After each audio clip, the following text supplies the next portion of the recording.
We're on another day in the life of a designer. Make sure that you like, subscribe, share with your friends and family so that way they can tap in, see the gems that we drop in here at Dreams of Rule Street Fashion. What we're going to be talking about tonight is the generation that comes after us, the era after us. You feel me?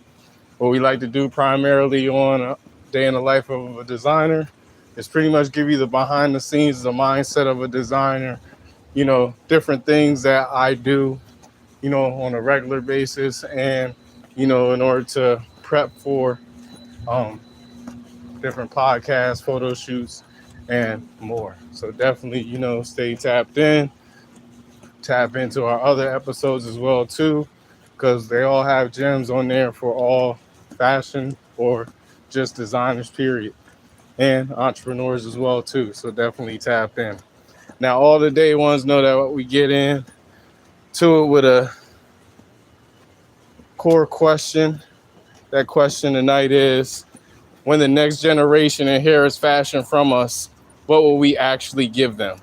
And, this is a deeper evolution of the previous episode where, we primarily talked about, damn, forgot what we talked about last night because I be doing too much shit. But we talked about the fashion industries, what I'm saying, not the fashion industry, but the customers we haven't met yet. Damn.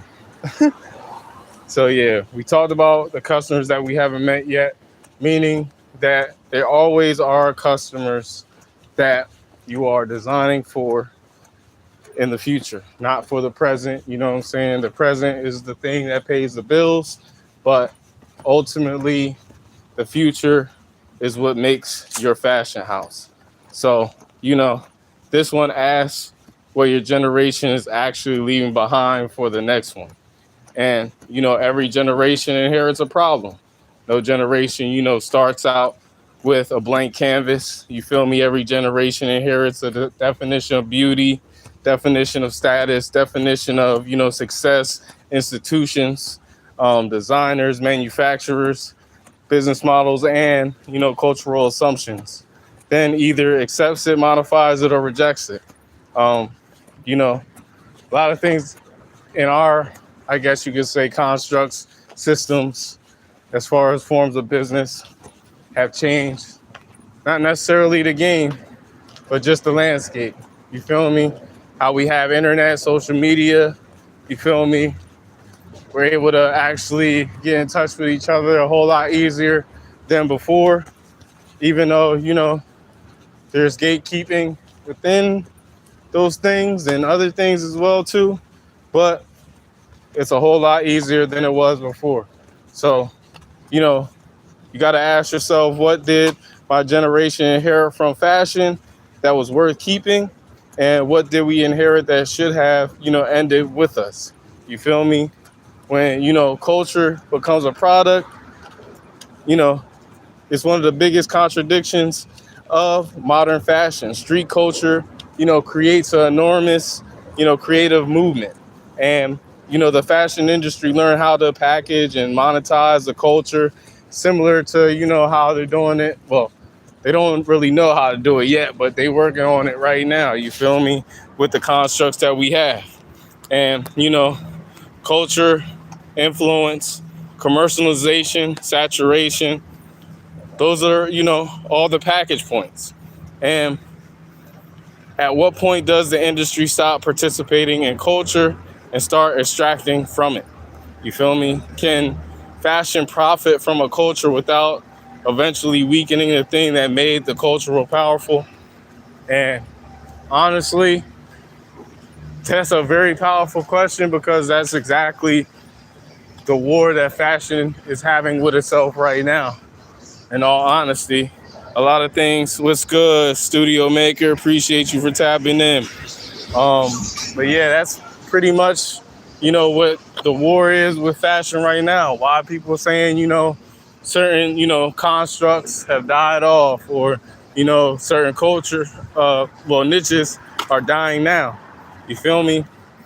What did we lose when everything became, accessible?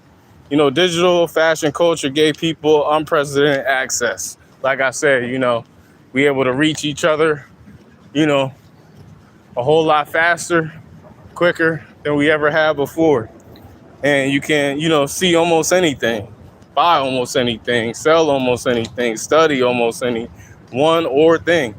You feel me? But accessibility created another problem. Everything starts to looking, very familiar. Same references, same silhouettes. You feel me? Same campaigns and aesthetics. So, the same cultural moments recycled across thousands of brands. Did access, to everything make fashion more creative or make everyone more similar? And honestly, it didn't make us more similar. It just made the approaches more similar. And then on top of that, people are not that creative, if you will.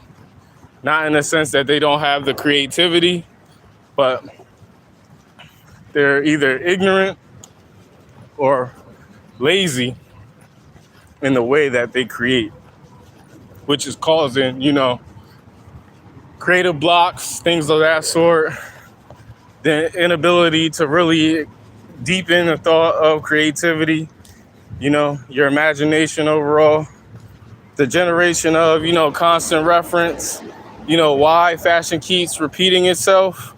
This is actually different from that episode. This is about why designers have difficulty, explaining their reference library. A young designer can encounter hundreds of years of fashion, every major designer, every archive that's ever existed, subculture, runway, vintage movement, before they develop their own design language and own language overall.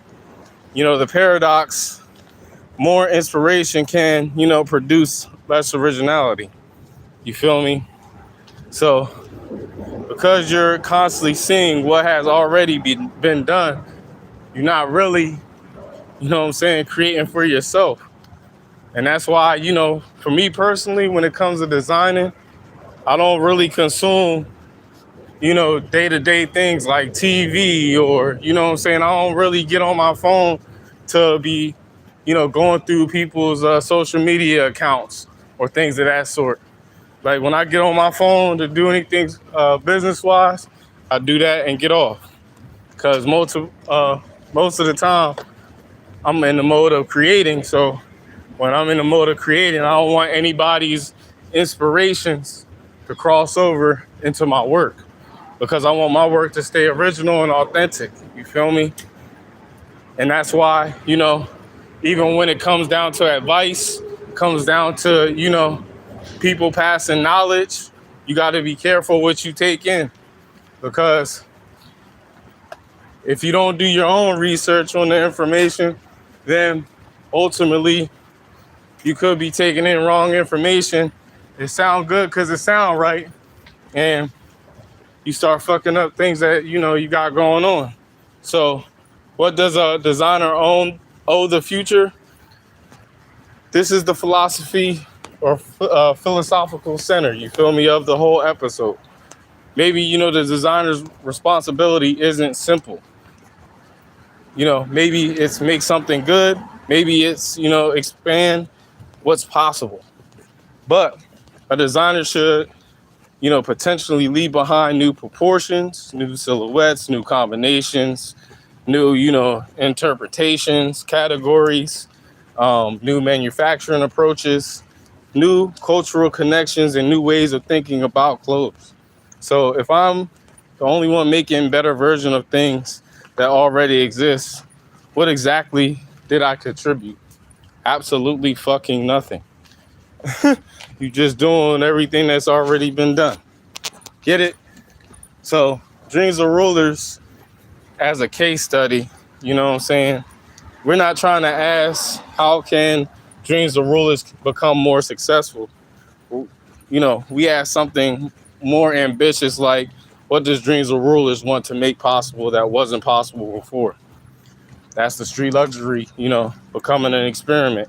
Not simply street and luxury, but, what happens when an independent designer refuses to accept that street fashion and luxury fashion have to remain separate worlds.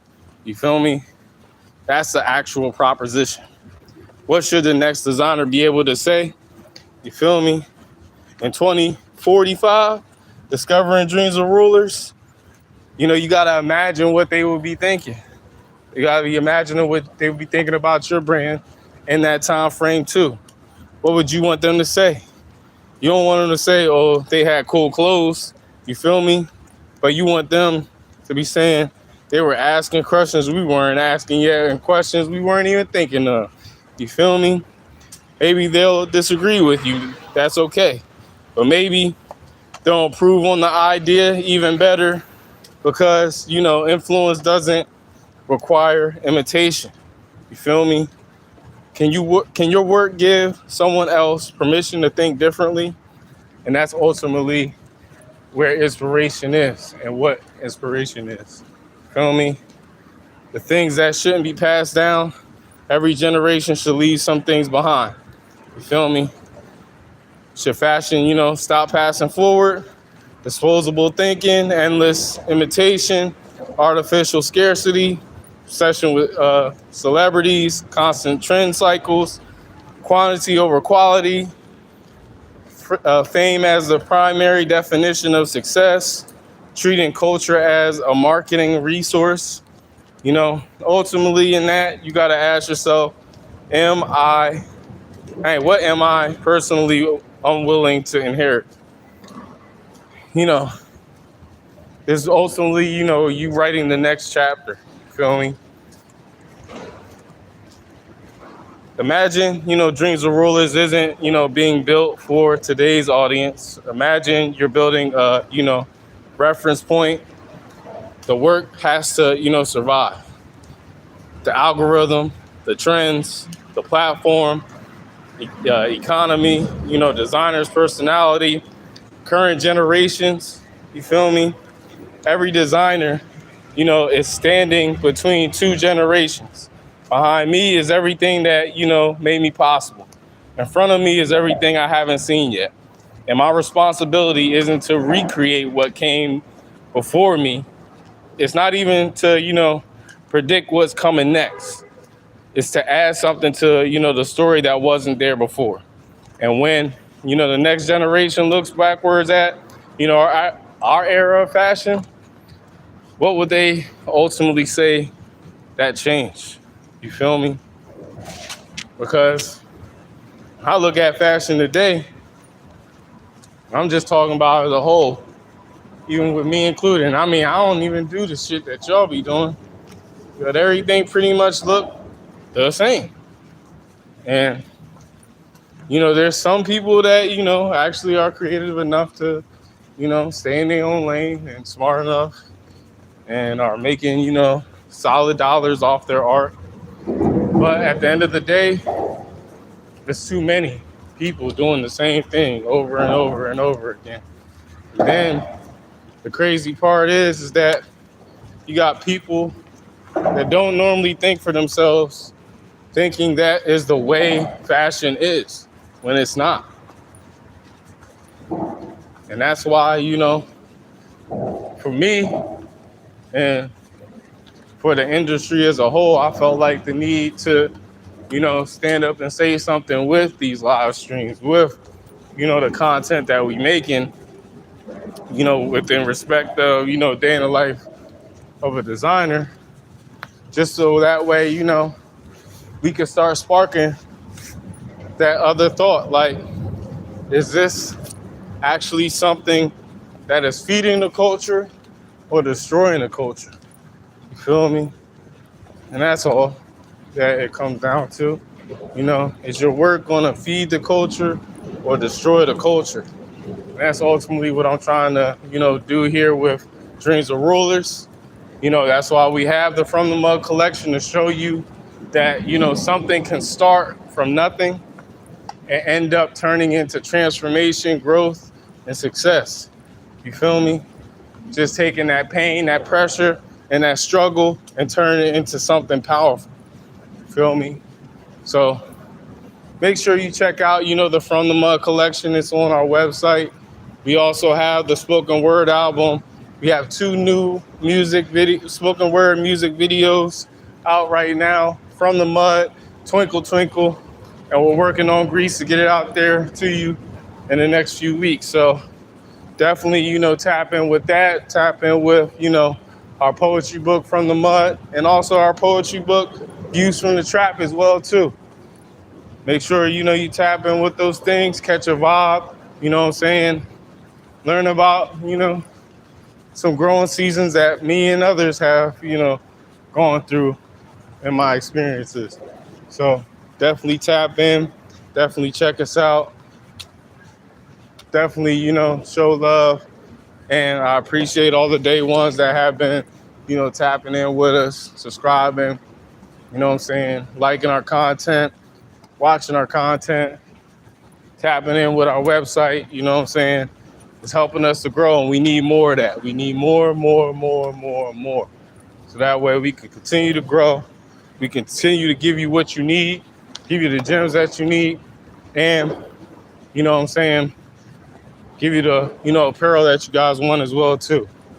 Like I said, I appreciate y'all. Like I always say, if you put together a solid plan, you do the research, you execute that motherfucker, your dreams and goals will come to fruition. So keep visualizing, and I'll catch y'all tomorrow on the next jump. I'm out.